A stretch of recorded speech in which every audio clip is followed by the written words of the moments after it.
Assalamualaikum warahmatullahi wabarakatuh. Waalaikumsalam warahmatullahi wabarakatuh. Bismillahirrahmanirrahim. Alhamdulillahi rabbil alamin. Wal akibatu lil muttaqin. Wala udwana illa 'alal zalimin. والصلاة والسلام على أشرف الأنبياء والمرسلين إمام المتقين سيد الغر المحجلين وعلى آله وأصحابه المجاهدين الطاهرين أما بعد. Saudara-saudara kaum muslimin rahimakumullah, Nabi Musa alaihi salam adalah salah seorang nabi yang termasuk di dalam kelompok ulul azmi, 5 di antara yang terbesar. Beliau mendapat gelar kalimullah, artinya rasul yang pernah diajak dialog langsung oleh Allah subhanahu wa ta'ala. Seperti yang kita maklum bahwa di zaman Nabi Yusuf alaihi salam, beliau membawa serta seluruh keluarganya untuk tinggal di Mesir. Maka berkembang biaklah keturunan Bani Israel di tanah Mesir. Sampai di zaman pemerintahan Ramses II, yang merasa khawatir dengan semakin banyaknya keturunan Bani Israel di Mesir akan menghancurkan kekuasaan daripada kerajaannya. Ramses II inilah yang kita kenal sebagai Fir'aun di zaman Nabi Musa alaihi salam. Maka terjadilah kemudian kebijaksanaan yang tidak bijaksana. Orang-orang tua dari Bani Israel dikerjakan secara paksa, membangun bangunan-bangunan mercusuar. Kemudian bayi-bayi dari Bani Israel dibunuh. Orang tuanya disuruh kerja paksa, bayi laki-lakinya dibunuh, dengan target agar Bani Israel hapus dari permukaan bumi ini. Tetapi kehendak Allah pasti juga akan terjadi. Maka lahirlah Nabi Musa alaihi salam, yang kelahirannya disembunyikan oleh orang tuanya dari pengetahuan umum. Namun bagaimanapun disembunyikan, kekhawatiran itu datang juga di hati ibu Nabi Musa alaihi salam. Allah kemudian memberikan ilham kepada ibu daripada Nabi Musa, masukkan anakmu ke dalam satu peti, hanyutkan di sungai Nil. Itu dilakukan oleh ibu Nabi Musa alaihi salam. Dimasukkannya bayi Musa ini ke dalam peti, ditutup rapat, dihanyutkan di sungai Nil. Kemudian ibu tadi memerintahkan saudara perempuannya untuk mengikuti kemana peti ini hanyut di bawah arus sungai Nil. Adapun peti ini kemudian hanyut dibawa oleh arus sungai Nil, memasuki istana Fir'aun. Maka permaisuri atau istri daripada Fir'aun melihat peti hanyut itu, diperintahkan tentaranya untuk mengambil peti tadi. Manakala peti terbuka, berisi seorang bayi laki-laki yang sangat mungil, sangat gembiralah istri daripada Fir'aun. Diusulkannya kepada suaminya agar bayi laki-laki tadi diambil saja, dijadikan sebagai anak angkat, dipelihara dan dibesarkan dalam istana. Fir'aun menerima usul daripada istrinya. Maka sejak saat itu dijaga, dipelihara dan dibesarkanlah Nabi Musa alaihi salam di lingkungan istana Fir'aun laknatullah alaihi.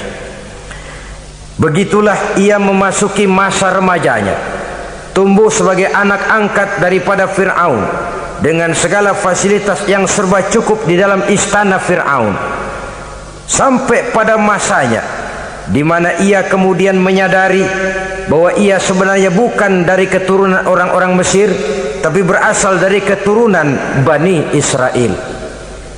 Sehingga satu hari ketika ia keluar dari istana, ia bertemu dengan orang yang sedang bertengkar satu dari keturunan Bani Israel, satu lagi dari orang Mesir. Musa membantu orang Israel ini melerai perkelahian, tapi kemudian Nabi Musa memukul orang Mesir tadi, dan memang hebat, sekali pukul mati. Saudara-saudara, tidak sengaja Nabi Musa itu hanya memukul, memberikan peringatan, tapi mati. Ini disembunyikan oleh Nabi Musa, tapi bagaimanapun disembunyikannya, akhirnya toh tahu. Apalagi Fir'aun sejak awal memang sudah mendapat firasat. Jangan-jangan inilah yang banyak diramalkan oleh dukun-dukunku, ahli nujum di istanaku, bahwa akan lahir seorang anak laki-laki dari keturunan Bani Israel yang akan menghancurkan kekuasaanku, memusnahkan kerajaanku. Jangan-jangan ini orangnya. Sejak hari pertama menemukan bayi Musa, Fir'aun sudah punya firasat ke arah itu. Tapi karena kalah oleh desakan istrinya, maka diterimalah Musa untuk dibesarkan di dalam lingkungan istana. Sehingga akhirnya oleh karena perasaan bersalah ini, Nabi Musa melarikan diri dari istana Fir'aun setelah nyata-nyata bahwa dia memang keturunan Bani Israel. Melarikan dirilah Nabi Musa alaihi salam keluar dari Mesir menuju negeri Madian. Di dalam pengembaraannya, saudara-saudara, di satu lembah, Nabi Musa ketika itu belum menjadi nabi. Pemuda Musa ketika itu sedang beristirahat. Dari kejauhan dilihatnya orang sedang berdesak-desakan. Rupanya adalah pengembala-pengembala kambing yang akan mengambil air dari dalam sumur. Mereka berdesak-desakan, berebut karena sumur cuma satu, yang ngambil air kelewat banyak. Di antara desakan-desakan orang itu, Nabi Musa melihat dua orang wanita kakak beradik minggir saja, tidak ikut berdesak-desakan. Nabi Musa menghampiri dua wanita tadi. Kamu sedang apa di sini? Kami sebenarnya ingin mengambil air. Kenapa tidak ikut berdesak-desakan? Itulah soalnya. Mereka laki-laki semua, gagah perkasa pula. Kalau kami ikut berdesak-desakan, bagaimana jadinya kami? Biarlah kami mengalah, menunggu sampai mereka selesai semuanya, baru kami akan mengambil air. Mengertilah Nabi Musa bahwa wanita kakak beradik ini demikian halus akhlaknya, gak mau berdesak-desakan sama orang laki. Budi pekertinya sedemikian luhur. Tungguin aja dah, ntar juga beres. Kalau semua udah kan pada minggir, kita nggak pakai berdesak-desakan. Saudara hadirin, menyadari kodrat kewanitaannya, sehingga berdesak-desakan itu saja sudah dianggap bisa mengurangi citranya sebagai wanita. Biar dia ngalah aja, tungguin ntar juga rapi. Bukan malah ikut ngerangsek.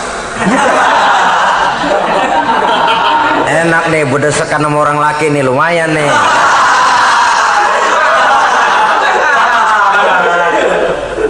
Sepintas itu saja sudah cukup bagi Nabi Musa, pemuda Musa, untuk menilai akhlak daripada wanita itu tadi.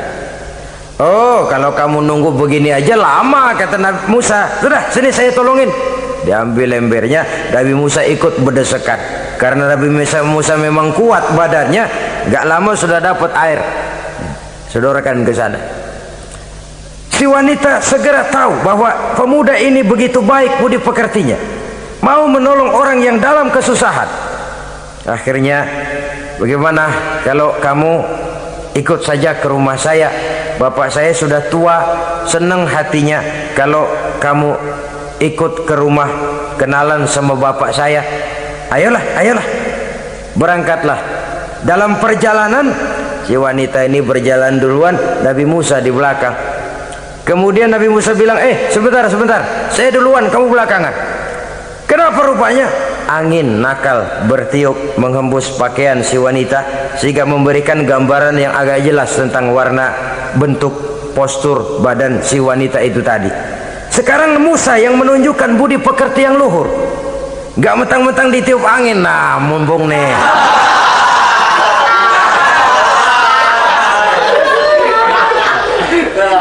rezeki nih, kapan lagi nyari yang begini ya? Jadi dua-duanya sudah menunjukkan satu akhlak yang sangat luhur. Dan manakala sampai di rumah si wanita kakak beradik tadi, diceritakanlah halnya bahwa dia ditolong oleh seorang pemuda, inilah orangnya. Sangat bersukacitalah hati orang tua kedua wanita itu tadi. Lalu usul si wanita tadi, Pak, kita kan di sini banyak punya kambing, nggak ada yang bantuin gembala. Bapak sudah tua, kalau ini orang kita minta tinggal di sini saja, gimana Pak? Ya terserah kamulah. Akhirnya Nabi Musa tinggal di sana. Menurut satu riwayat 8 tahun ikut mengembalakan kambing. Dan orang tua tadi tidak lain adalah Nabi Syuaib alaihi salam, yang pada akhirnya kemudian Nabi Musa dikawinkan dengan wanita itu tadi. Setelah berumah tangga, Nabi Musa ingat kembali bahwa ia sesungguhnya keluar dari Mesir karena menghindarkan diri, bahwa kaumnya Bani Israel hidup di Mesir itu tertindas di bawah rezim kekuasaan Fir'aun yang zalim, dikerjakan secara paksa, wanita dipermalukan, bayi-bayi laki-laki dibunuh. Tergerak hatinya, dia sudah enak, punya mertua bijaksana, punya istri cantik, hidup tenang sebagai pengembala kambing, tapi nurani kebangsaannya berontak. Saya tidak boleh bersenang-senang sementara bangsa saya ditindas. Saya tidak boleh menari di atas bangkai saudara saya. Saya tidak boleh tersenyum di atas penderitaan saudara-saudara saya.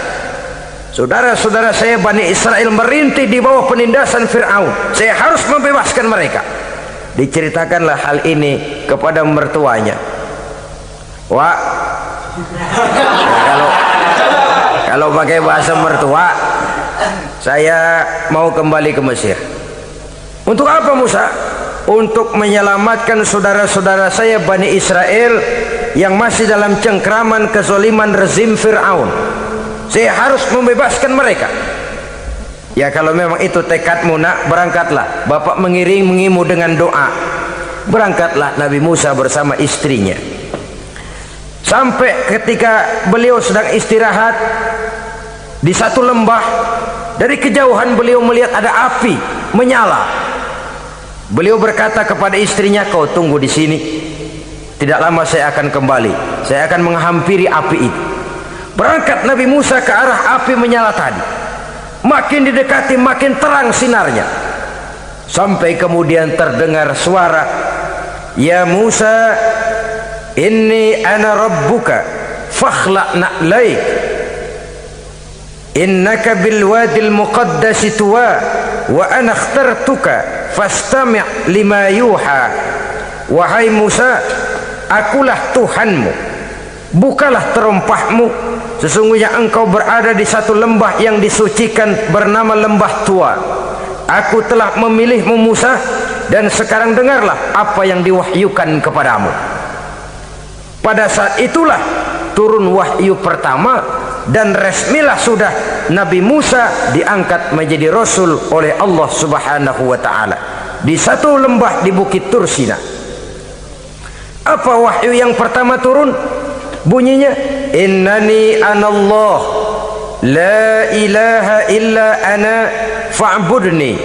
Sesungguhnya aku inilah adalah benar-benar Tuhanmu, tidak ada Allah selain daripada aku, maka hendaklah engkau hanya beribadah menyembah kepadaku.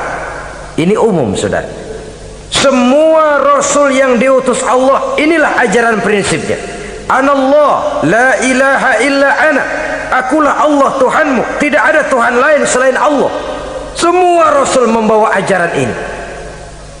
Oleh sebab itu, bukan hanya sekadar percaya kepada Tuhan saja yang penting. Sudahlah, pokoknya kan percaya kepada Tuhan. Iya, Tuhan yang mana?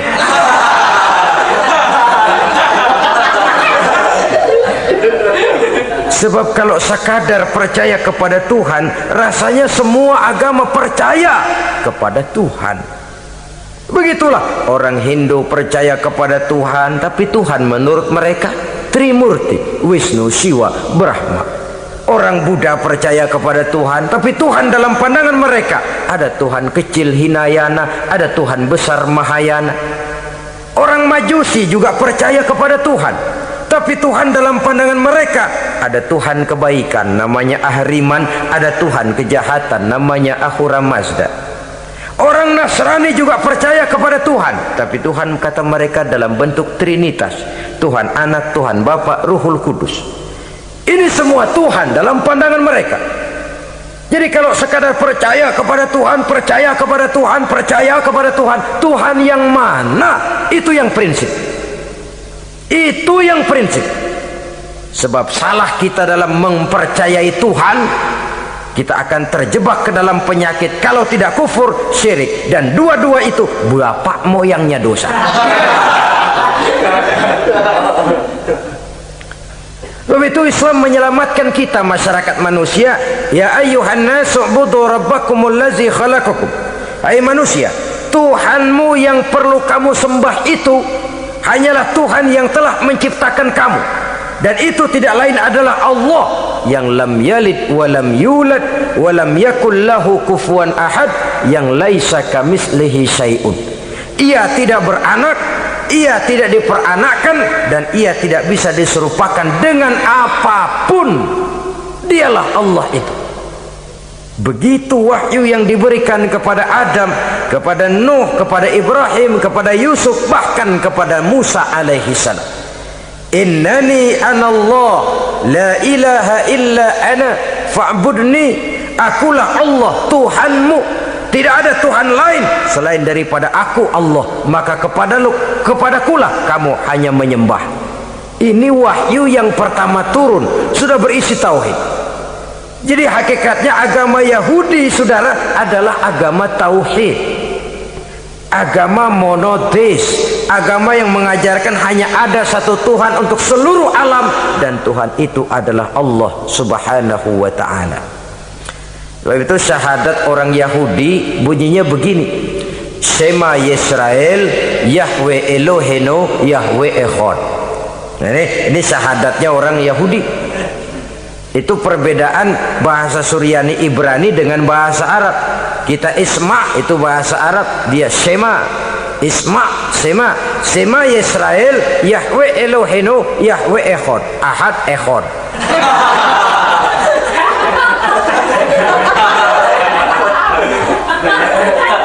Maksudnya jelas, Shema Yisrael Yahweh Elohenu Yahweh Echad. Dengarlah hai Israel, Tuhan kita ialah Tuhan yang Esa. Yahweh kata mereka, Tuhan kita ialah Tuhan yang Esa. Esa tunggal, tidak beranak, tidak diperanakan. Kalau masih beranak, masih diperanakan, jangan Esa disebut, sebab dia masih berbilang, dan maha suci Allah daripada sifat berbilang. Jadi asas dari seluruh misi yang dibawa oleh Rasul yang 25 itu sama, tauhid inti ajarannya. Setelah tauhid, wa aqimis sholata li zikri, dan dirikanlah solat untuk mengingat aku. Jadi solat pun diwajibkan kepada Nabi Musa, cuma teknisnya yang berbeda. Bagaimana solat di zaman Nabi Musa, bagaimana solat di zaman Nabi Sulaiman, bagaimana solat di zaman Nabi Muhammad. Prinsipnya sama, solat, teknisnya yang berbeda. Di zaman Nabi Sulaiman konon solat itu tidak pakai ruku, tidak pakai sujud, diri saja. Makanya Nabi Sulaiman itu menurut riwayat meninggalnya dalam posisi berdiri. Artinya apa? Dalam keadaan solat beliau itu, bukan diri ngejedek kayak kita nungguin bus, bukan.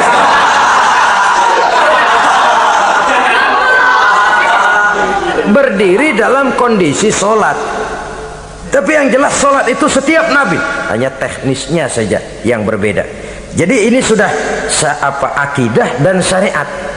Akulah Allah Tuhanmu, tidak ada Tuhan lain selain aku. Ini kan akidah. Yang kedua, wa aqimis sholata li zikri, syariat. Dirikan solat untuk mengingat aku.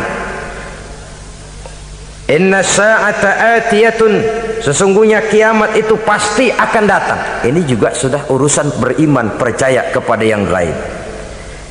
Saudara-saudara kaum muslimin rahimakumullah, setelah mendapat wahyu ini, turunlah perintah Allah kepada Nabi Musa. Apa kata Allah? Izhab ila fir'auna innahu tagha. Sekarang Musa, berangkatlah kamu menuju Fir'aun, ia telah melampaui batas. berangkatlah kamu ke sana Musa, hadapi Fir'aun, sampaikan dakwah ini. Ia telah melampaui batas. Innahu tagha, ia telah berlebih-lebihan. Nah, saudara-saudara, jadi dua fungsi sudah. Kalau pada mulanya Nabi Musa berniat kembali ke Mesir hanya untuk membebaskan kaumnya Bani Israel, sekarang malah bertambah. Tidak hanya sekedar itu, malah lebih utama adalah menyampaikan risalah, menyampaikan misi kerasulannya, menyadarkan Fir'aun, menegakkan tauhid, mengembangkan syariat. Bertambahlah tugas Nabi Musa sebagai pejuang bangsa, juga sebagai mujahid, pejuang agama.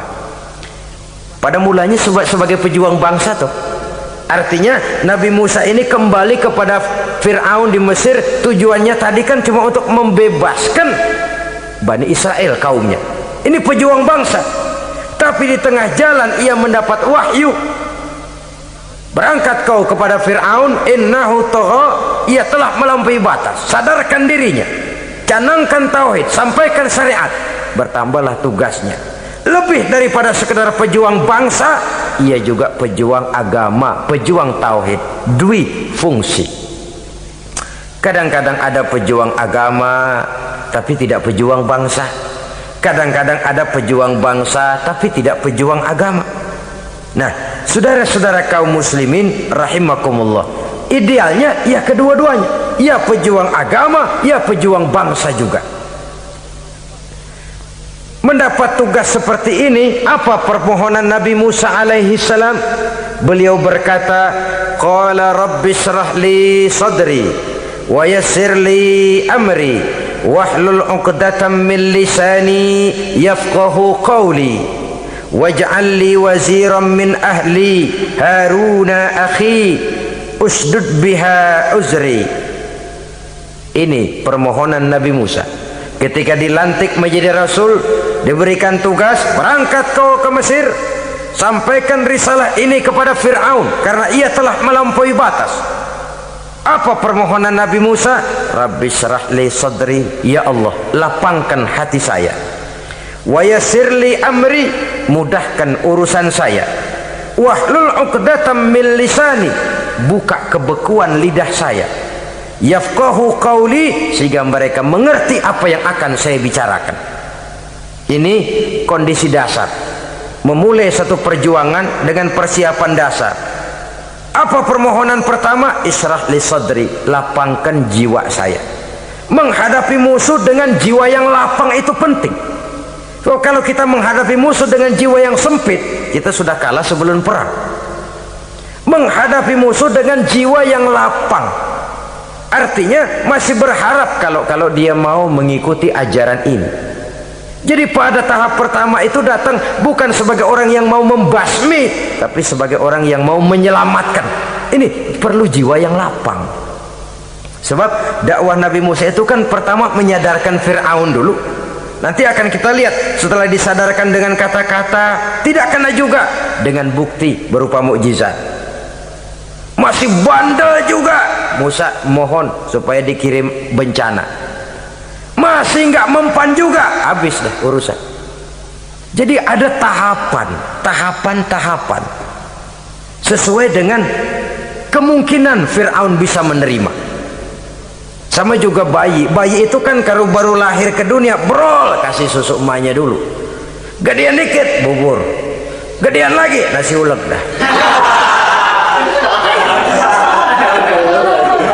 Udah gede betul nasi, udah gede banget jengkol jijelin.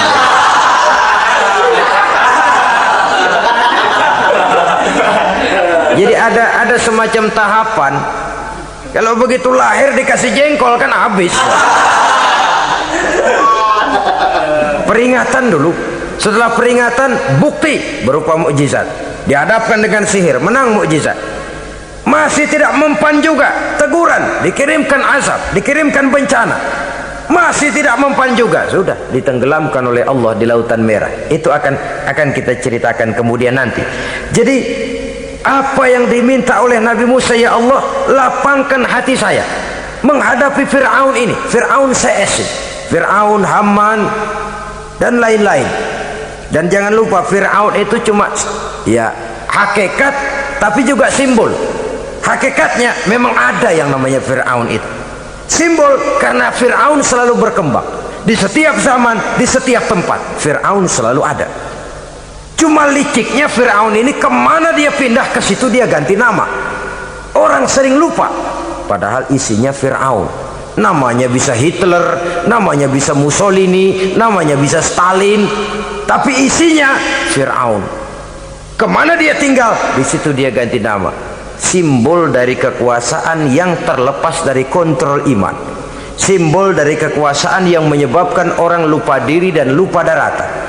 Dan sebenarnya mah Fir'aun mulanya cuman raja tuh, raja doangan dia. Cuman kelamaan jadi raja kagak mau turun-turun. Akhirnya dia menganggap tidak ada yang lebih tinggi daripadanya. Apalagi ketika Nabi Musa datang mengajarkan ada Tuhan lain, yaitu ada Tuhan yang sebenarnya yaitu Allah. Lah Fir'aun sampai kepada puncak kekurang ajarannya memproklamirkan diri sebagai Tuhan. Ana rabbukumul a'la. Bukan karena kebodohannya sebenarnya, tapi karena gengsi kekuasaannya.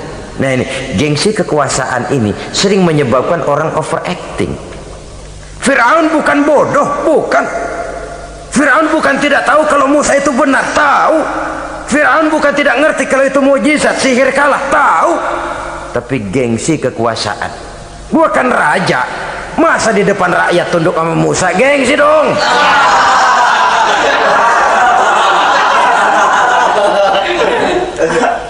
Cobalah lihat, gengsi kekuasaan sering membuat orang mau menginjak-injak kebenaran, mau membohongi hati nuraninya sendiri, mau membohongi kolbinya, hatinya. Padahal itu sudah, orang kalau sudah hatinya sendiri dibohongin, apalagi orang lain, sudah manusia paling kejam itu. Cuma karena gengsi kekuasaan saja. Gengsi kekuasaan kadang menganggap remeh kecil Nabi Musa, kadang merasa besar di depan rakyatnya, tiba-tiba harus tunduk kepada dakwah Musa. Ntar dulu, ada apa sama Musa? Dia kanyut, gue yang ngangkat. Iya toh, peristiwa di Sungai Nil itu. Karena aku yang nyelamatin, aku yang besarkan dia di istanaku. Gengsi kekuasaan sering menyebabkan orang overacting. Bukan karena kebodohannya, dia tahu itu benar, tapi dia berat untuk mengikutinya. Kenapa? Gengsi kekuasaan. Inilah watak Fir'aun. Oleh sebab itu Nabi Musa minta, ya Allah, lapangkan hati saya menghadapi orang kayak Fir'aun ini. Wa yassirli amri, dan mudahkan urusan saya. Nah, ini orang berjuang itu saudara, setelah segala taktik dan strategi dibicarakan, segala persiapan fisik disiapkan, jangan lupa wa yassirli amri, ya Allah mudahkan urusan saya. Sebab sepanjang yang bisa kita lakukan hanyalah berusaha dan berusaha. Kepastian, ketentuan, hak prerogatif daripada Allah Azza wa Jalla. Kalau Allah memberikan kemudahan, satu dunia orang mau menghadang, no problem. Kalau Allah sudah memberikan kemudahan, satu dunia orang mau mendatangkan kesulitan, nggak ada gunanya. Wa yassirli amri, mudahkan kiranya urusan saya ini ya Allah. Karena sudah terbayang oleh Musa. Pertama faktor psikologis. Bagaimanapun Fir'aun itu kan bapak angkat sendiri. Ya orang kalau nasihatin orang lain barangkali nggak terlalu jadi beban moral. Tapi kalau sudah menasehati orang yang pernah mengasuh dan membesarkan dia, itu kan beban moral. Sulit posisi ini, apalagi kekuasaan mutlak berada di tangannya, tentaranya gagah perkasa. Wa yassirli amri, mudahkanlah urusan saya ya Allah. Lapangkan hati, mudahkan urusan. Saudara-saudara kaum muslimin rahimakumullah, permohonan yang ketiga dari Nabi Musa setelah minta dilapangkan hati dan dimudahkan urusan, wahlul 'uqdatam min lisani, bukalah kebekuan lidahku. Satu riwayat menjelaskan bahwa Nabi Musa memang agak gagap kalau bicara. Riwayat lain menjelaskan bahwa beliau agak sedikit cadel. Tapi yang jelas minta agar dibukakan kebekuan lidah. Ini mengandung Satu pelajaran bahwa cara menyampaikan sesuatu akan sangat menentukan sesuatu itu sendiri. Sesuatu yang baik, kalau salah cara kita mengucapkannya, salah cara kita menyampaikannya, jadi tidak baik kesan orang. Ini soal ucapan. Soal hati itu Allah saja yang tahu. Tapi kan orang sebelum tahu hati ini, omongan yang didengar, tingkah laku yang dilihat. Maka ini yang diminta oleh Nabi Musa alaihissalam. Misi risalah ini berat. Menyampaikan pesan ilahi ini tidak ringan. Kalau salah saja ngomong, akan timbul kesalah pengertian. Oleh sebab itu, wahlul 'uqdatam min lisani, bukalah kebekuan lidah saya ini supaya lancar bicara untuk menyampaikan yang hak, menghancurkan yang batil. Cara kita menyuguhkan sesuatu sangat menentukan sesuatu itu sendiri. Saudara datang ke rumah saya, yang saya suguhkan cuma segelas teh pahit dan singkong goreng, tapi kalau dengan kata-kata yang menyentuh, enak didengar telinga, nggak berasa tuh singkong goreng. Sebaliknya yang disuguhkan makanan mahal, mewah, lezat, caranya kasar, omongannya nggak enak didengar. Makan dah sikat habisin deh, gue tau lu lapar, habisin deh.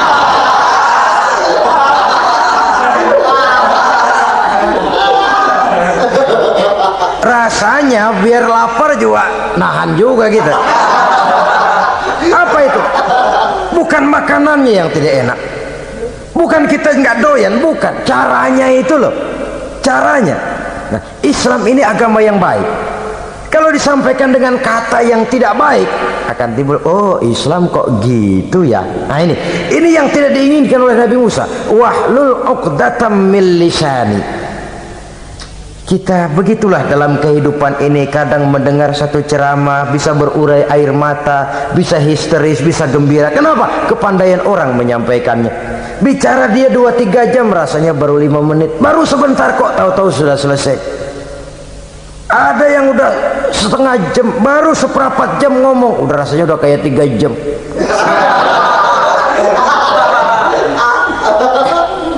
Kita udah berbisikkan, udah dah. Wahlul 'uqdatam min lisani. Targetnya apa? Yafqahu qauli, agar mereka memahami. Tentu lawannya agar mereka tidak salah mengerti, agar mereka tidak salah paham. Sebab kalau misi ini diterima dengan salah paham, dakwah tidak nyambung. Maka ini doa banyak dibaca, diamalkan oleh orang-orang mimbar yang sering pidato. Lapang hati melihat kerumunan orang banyak, tapi nggak dak-dikduk, nggak kena demam mimbar. Udara dingin tapi keringat, baju basah.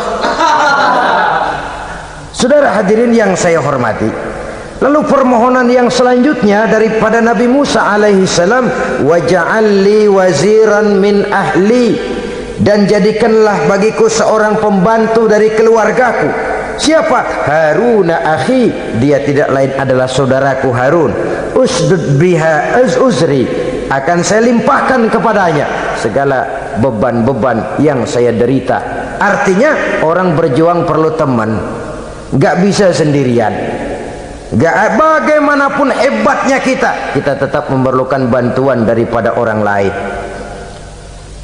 Sendiri memang lebih baik daripada berteman orang jahat, tapi berdua lebih baik daripada sendiri. Bertiga lebih baik daripada berdua. Makin banyak makin baik. Untuk satu persoalan yang besar memerlukan kebersamaan. Begitulah Nabi Musa memberikan contoh.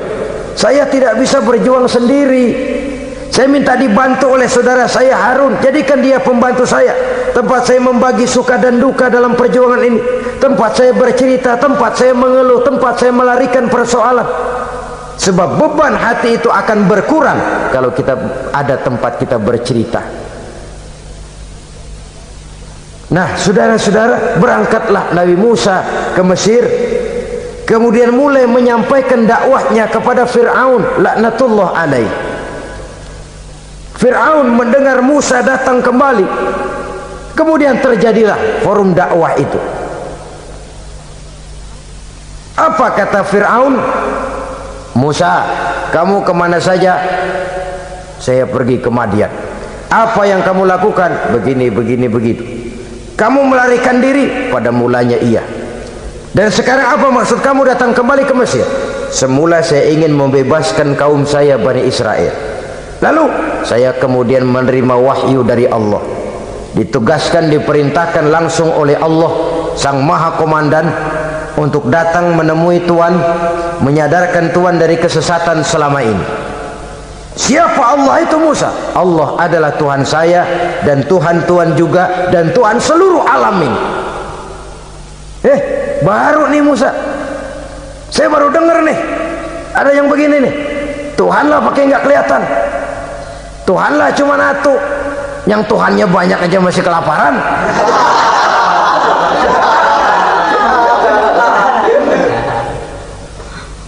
Di mana Tuhanmu? Tuhan saya bersemayam di aras, tempat yang sangat tinggi. Hei Haman, kata Fir'aun kepada Perdana Menterinya, bikin menara yang tinggi, bikin rakyat kerja paksa lagi, bikin menara tinggi. Naik Fir'aun ke atasnya, ngelepas panah dari atasnya. Menurut satu riwayat, panah itu ditangkap oleh malaikat, ditublaskan ke ikan, lalu dikembalikan lagi kepada Fir'aun dalam kondisi di mana panah itu berdarah. Dia tangkap lagi oleh Fir'aun, turun ke bawah, pidato di depan rakyatnya. Lihatin, Tuhan Musa udah saya panah nih. Mati. Saudara hadirin yang saya hormati, dengan segala macam dalih Fir'aun mencoba mengingkari dakwah Nabi Musa alaihi salam. Baiklah Musa, andai kata kamu benar, apa buktinya? Tuhan mau apa? Kamu sanggup menandingi tukang sihir saya? Insya Allah. Ayo kumpul tukang sihir, kumpul. Kumpulkan tukang sihir, dilepaskan tali-tali kecil, berubah jadi ular mengejar Musa. Musa oleh Allah difirmankan, lemparkan tongkatmu Musa. Musa melemparkan tongkatnya.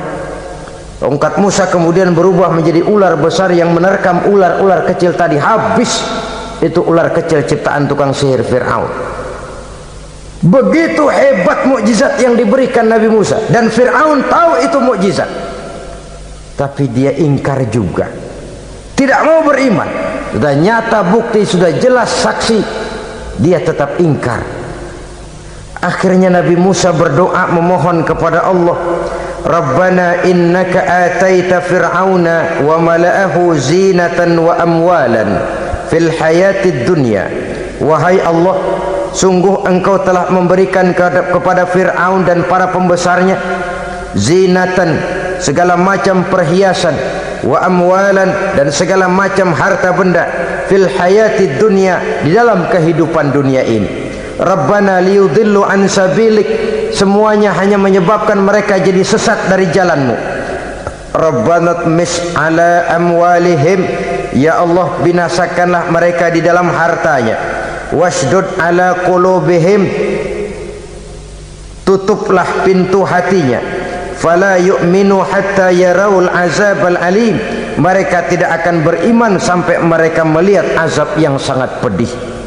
Sudah dibuktikan dakwah baik-baik tidak mempan, bukti berupa mukjizat tidak kena, sampai dikirimkan teguran berupa berbagai macam bencana masih tidak juga beriman. Akhirnya Nabi Musa memutuskan, kalau begitu menyelamatkan kaum dululah.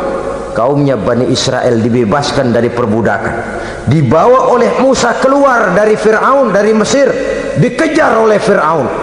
Dalam pengejaran ini sampailah Nabi Musa di tepian Laut Merah. Buntu, depan laut, belakang tentara Fir'aun. Maju kecebur, mundur kepergok musuh, nggak ada pilihan lain. Dalam kondisi seperti ini, Allah subhanahu wa ta'ala berfirman kepada Musa, lemparkan tongkatmu ke laut, hai Musa. Musa melemparkan tongkatnya ke laut, terjadilah mukjizat. Laut terbelah, jalan muncul ke permukaan laut. Lewat Musa di jalan itu, Fir'aun terus mengejar. Ketika Musa sampai di tepian sebelah sana, Fir'aun masih di tengah jalan. Laut menutup kembali, hilang itu jalanan. Fir'aun dan seluruh tentaranya tenggelam di Lautan Merah. mati. Pada saat kondisi seperti itulah Fir'aun dalam keadaan menghadapi sakaratul maut, napas cengap-cengap, hampir putus di leher, berkata dia, amantu bi Rabbi Musa wa Harun. Kalau begini mah saya juga percaya dah sama Tuhan, percaya dah sama Tuhannya Musa dan Tuhannya Harun. Kata malaikat maut, kemarin kemana mas?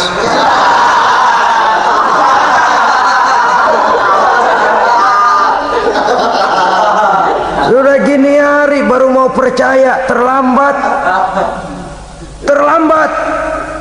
Akhirnya Fir'aun mati,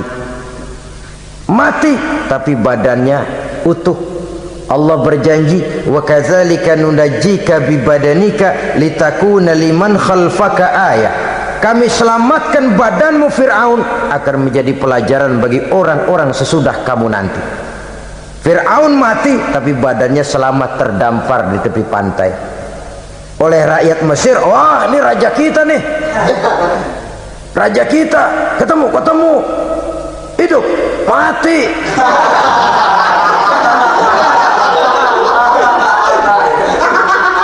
Kemudian sesuai dengan tradisi raja waktu itu, dimumilah badannya, diawetkan, sehingga sampai sekarang jenazah atau jasad daripada Fir'aun ini masih tersimpan dengan baik di museum negara di Mesir itu.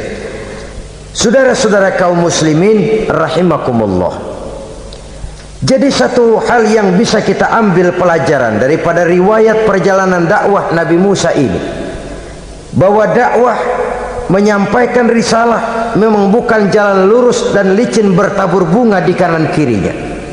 Dakwah menyampaikan pesan agama, jalannya berliku, berbelok, menanjak, menurun, banyak onak dan duri di sekelilingnya. Yang paling makan hati adalah apabila sudah berdakwah kepada penguasa yang zalim, seperti halnya Fir'aun ini. Bagaimanapun ia punya kekuasaan, ia punya tentara, ia bisa menghitamkan yang putih, ia bisa memutihkan yang hitam. Kalau bukan iman yang jadi landasan moral dalam perjuangan, orang mudah frustasi. Kalau berdakwah kepada rakyat kecil, resiko kurang. Kalau berdakwah kepada para pengusaha, resiko kurang. Kalau berdakwah kepada kelompok-kelompok yang tidak memegang kekuasaan, resiko kurang. Tapi kalau sudah kelompok memegang kekuasaan, yang tersinggung gengsi kekuasaannya, disitulah resikonya sedemikian besar. Ini yang dihadapi oleh Nabi Musa alaihi salam. Tapi yang dijalaninya dengan tabah, dengan tekun. Karena kebenaran memang bisa ditekan, tapi satu hal yang jelas, kebenaran sama sekali tidak akan bisa dikalahkan. Buat sementara dia bisa ditekan, tapi lambat atau cepat dia pasti akan muncul ke permukaan, dan kebenaran jugalah yang akan tampil sebagai pemenang. Sebenarnya kurang apa Fir'aun? Kekuasaan mutlak berada di tangannya. Seluruh menteri-menterinya adalah pendukungnya belaka. Rakyat dipaksa untuk takut dan taat kepadanya. Dia adalah kekuasaan tunggal di Mesir. Sementara kaum Bani Israel berada di bawah penjajahannya, penindasannya, kesewenang-wenangannya. Dan bahkan ketika Nabi Musa sudah menyampaikan dakwahnya, Fir'aun malah sempat mengungkap jasa. Musa, kamu kok sekarang bisa begitu? Enggak ingat ya dulu kamu hanyut di sungai Nil, istri saya kan yang angkat, saya yang besarkan di istana saya. Kok sekarang kamu bisa ngelawan saya sih? Ini biasa. Apa jawab Nabi Musa? Kenikmatan yang kau berikan kepada saya belum seberapa ketimbang penghinaanmu kepada kaum saya Bani Israel. Jangan kau menyangka Fir'aun, kalau saya kau bikin senang, saya lalu akan mau mengkhianati bangsa saya sendiri. Tidak. Sama sekali kesenangan yang kau berikan kepada saya tidak akan menutup mata saya dari kondisi yang dihadapi oleh kaum saya, oleh umat saya. Mereka tersiksa, mereka menderita, mereka merana. Haruskah saya lupakan mereka cuma karena saya sudah tinggal di istanamu, engkau yang membesarkan, padahal kau pun membesarkan saya bukan karena kemauanmu. Desakan daripada istrimu, Jangan ngitung-ngitung jasa Fir'aun. Andai kata jasamu ada kepada saya, belum seberapa ketimbang penghinaanmu kepada bangsa saya Bani Israel. Di situ Nabi Musa menunjukkan sifat nasionalisme yang sangat tinggi, rasa nasionalisme yang sangat mendalam. Kadang-kadang kan orang ya seperti di zaman penjajahan Belanda, karena diangkat jadi tuan tanah, bangsanya sendiri diinjak-injak. Karena diangkat jadi centeng dikit dah, kumis mbaplang dah, bukan main. Bangsanya sendiri diinjak-injak. Fir'aun mengingatkan ini.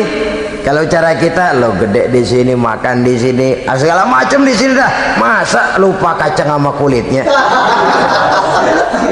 Kasarnya mah lu bisa begini nih, Musa nih, gue yang ngerawatin lu. Saya yang menjagamu, mengangkatmu dari sungai Nil. Masa sekarang sudah gede begini kamu mau berhadapan dengan saya? Punya pikiran dong dikit kalau cara kita. Mikir dong, mikir.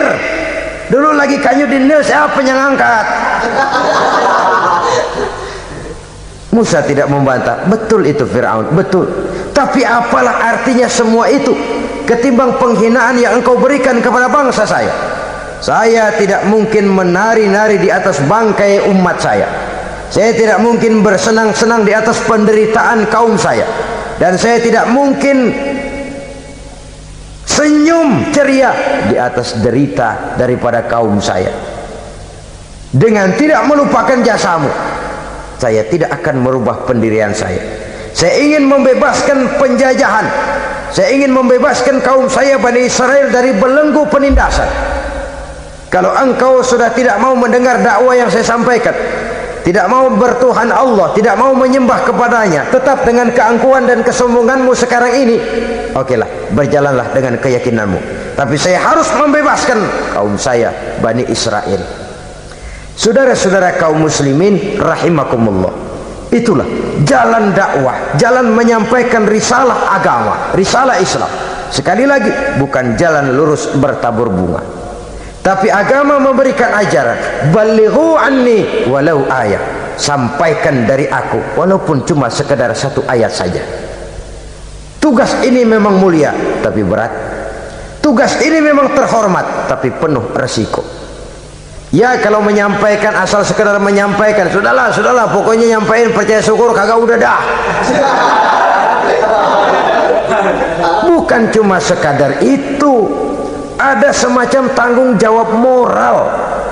Maka kondisi dasar yang dilakukan oleh Nabi Musa, permohonan yang tadi itu, ya Allah lapangkan hati saya. Jalan ini penuh onak dan duri, berliku, menanjak, menurun, banyak halangan, tentangan, rintangan dan fitnahan. Kemudian mudahkan urusan saya. Menentang kekuasaan Fir'aun bukan perkara ringan, bukan urusan main-main. Menentang raja yang sedang berkuasa, kekuasaannya mutlak, otoriter pula, diktator murni Fir'aun itu. Mudahkan urusan saya menghadapi jalan ini ya Allah, karena tidak mungkin menurut otak. Mana bisa kata kebiasaan, impossible kata rasio. Kalau Allah mau memudahkan, semua jalan akan terbuka dengan mudah. Tapi kalau Allah yang mempersulit, bagaimanapun matangnya perhitungan strategi, taktik, rencana, program, planning, kalau Allah mempersulit, jalan itu akan jadi buntu jadinya. Oleh sebab itu maka persiapan zahir harus diimbangi dengan persiapan batin untuk menegakkan sesuatu yang hak, menghancurkan sesuatu yang batil, sebagaimana yang dilakukan oleh Nabi Musa alaihi salam ini. Dan segala macam tantangan dihadapi oleh Nabi Musa. Kau menyampaikan risalah bahwa engkau Rasul, ya. Kau punya bukti, siap. Apa buktimu? Ini, tongkat dilempar jadi ular, tangannya dimasukkan ke saku baju lalu dikeluarkan, bersinar gemerlapan, lebih sinar dari lampu merkuri. Sampai Fir'aun silau dibuatnya berasa. Sudah Musa, sudah, masukkan tanganmu lagi, masukkan tanganmu lagi. Dia tahu, dia sadar itu bukan sihir, tapi lagi-lagi gengsi kekuasaannya. Sehingga pantas kalau Nabi pernah bersabda, afdalul jihad kalimatu haqqin inda imamin jair. jihad yang paling besar adalah mengucapkan kebenaran di depan penguasa yang zalim, menyampaikan kebenaran di hadapan penguasa yang zalim. Tapi kan berat, saudara, sulit, apalagi kalau belum apa-apa udah ngeri. Udah jangan dah.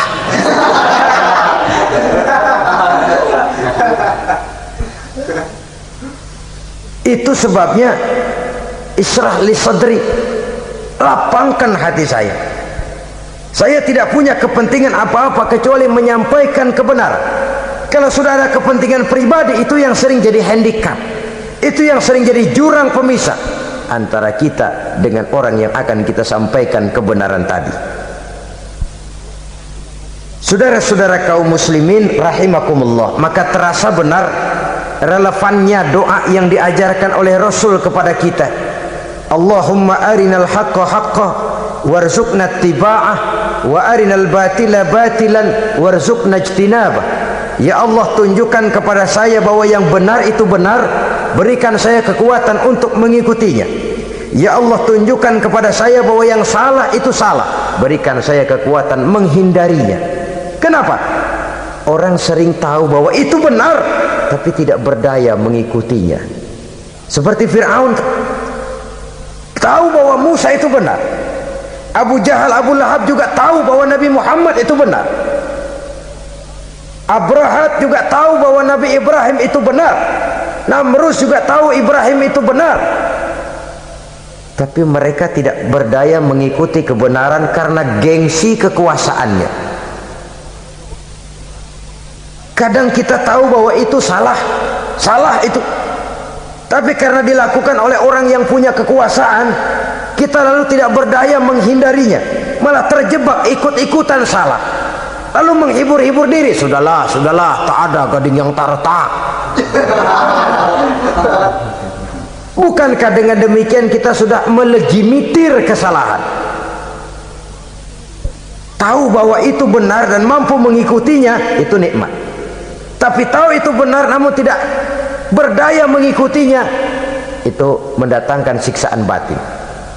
Tahu itu salah dan mampu menegur, itu nikmat. Tahu bahwa itu salah tapi larut ikut salah, nimbrung dalam kesalahan, itu mendatangkan tekanan batin. Jadi tahu kebenaran itu penting, tapi terketuk hati mengikuti kebenaran itu jauh lebih penting.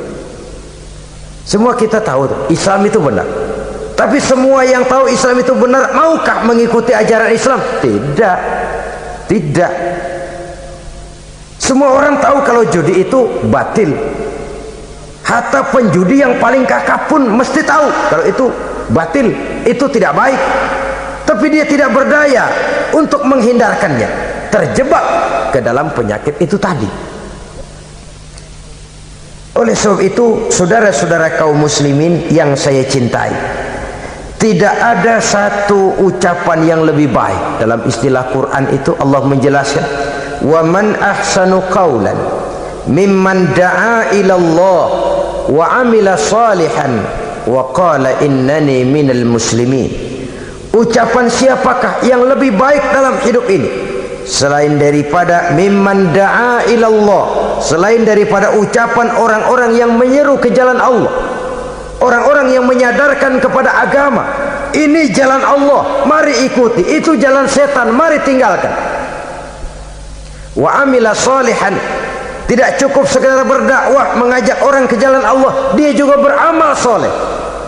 Dia bangun rumah sakit, dia bangun madrasah, dia bangun masjid, dia makmurkan majlis talim, dia santuni yatim piatu. Wa qala innani minal muslimin, seraya berkata, saya termasuk orang yang berserah diri kepada Allah. Da'a ila Allah wa amila salihan wa qala innani minal muslimin. Menyerukan manusia ke jalan Allah, beramal soleh, dakwah bil hal kata orang sekarang. Kemudian mereka pada akhirnya berkata, kami adalah sekelompok orang-orang yang sudah berserah diri kepada Allah, segalanya diserahkan kepada Allah. Lahirlah kedamaian rohani, ketegaran pribadi, ketentraman batin di dalam dia melaksanakan tugasnya. Kalau tidak, maka nanti ya orang kan gua ajak baik-baik nyuruh sembahyang, apa gua dimusuhin.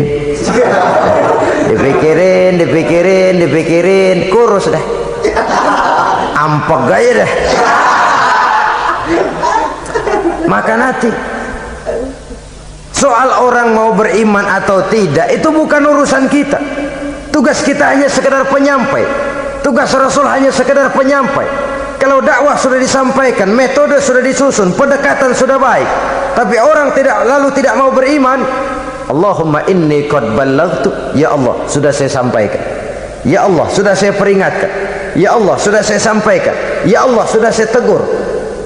Kalau toh tetap begitu juga, sudah saya sampaikan ya Allah.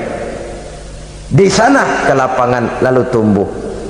Jadi dengan kata lain, kita hanya berusaha, hidayah adalah di tangan Allah. Oleh sebab itu, kita ini termasuk yang bersyukur telah mendapat limpahan hidayah ini. Kalau kita lihat Fir'aun CS, termasuk Haman Perdana Menterinya dan seluruh bala tentaranya, kurang apa? Mereka lihat mukjizat, mereka saksikan kebesaran Allah. Di dunia juga mereka sudah dikirim bencana, teguran kepada mereka, entah tidak juga beriman. Dan strategi Nabi Musa mula-mula dialog, diajak ngomong, diajak bicara, diajak mikir, tukar pikiran. Allah itu begini-begini, oh tidak bisa, iya begini-begitu. Masih tidak percaya juga, dibuktikan mukjizat, tongkat jadi ular, tangan bisa mengeluarkan sinar. Masih ingkar juga, keluar doanya nih, doa yang ada dalam surah Yunus ayat 88-89, Rabbana tmis ala amwalihim, ya Allah cukup dah. Seruan sudah disampaikan, peringatan sudah diberikan, mukjizat sudah mereka lihat, tapi nggak juga mau beriman. Buresin aja harta bendanya dah, habisin dah. Dikasih perhiasan kehidupan dunia, innaka ataita fir'auna wa mala'ahu zinatan wa amwalan, dikasih harta, kesenangan dunia, bikin sesat, habisin aja dah. Wasdud ala qulubihim, hatinya empat dah. Udah dipatri, udah nggak mempan apa-apa, sudahlah ya Allah. Wala yu'minu hatta yaraul azabal alim, rasanya mereka memang nggak bakalan mau beriman kalau belum lihat azab yang sangat pedih. Dan memang setelah timbul tenggelam, napas mau sekarat, baru beriman, terlambatlah sudah. Nah, saudara-saudara kaum muslimin rahimakumullah, bagaimana akhir daripada perjalanan Nabi Musa ini, insya Allah akan kita bicarakan pada pertemuan berikutnya. Terima kasih atas perhatian saudara. Mohon maaf atas segala kekurangan. Wassalamualaikum warahmatullahi wabarakatuh. Waalaikumsalam.